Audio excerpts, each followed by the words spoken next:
guys, welcome to Chemistry Through Baking. My name is Natalie and this is a tutorial to a 3-ingredient peanut butter cookie. I will also be explaining each of the rules of the ingredients. The ingredients are 1 cup peanut butter, half cup sugar, and 1 egg. You will also need an oven for these cookies.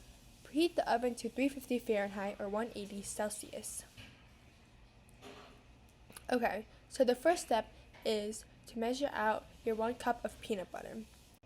Then, measure out half cup of sugar, preferably white sugar.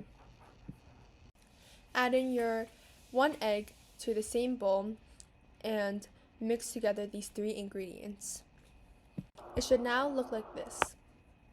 Scoop out a spoonful of dough and roll it into a ball. Place the cookie balls into a non-stick baking sheet. Bake the cookies for 8 to 10 minutes or until the bottom of the cookies are golden brown.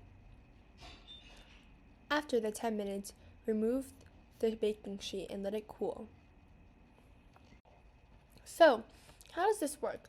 How can a cookie just be made by 3 ingredients? Well, this is the same as the last video of the 3-ingredient brownie. So, peanut butter contains oil, a substitute for butter that is usually in cookies.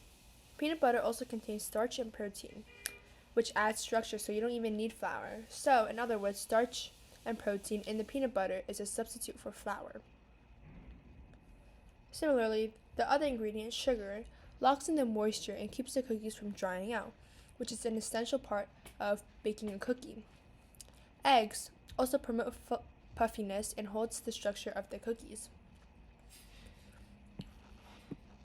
Your cookies should now look like this.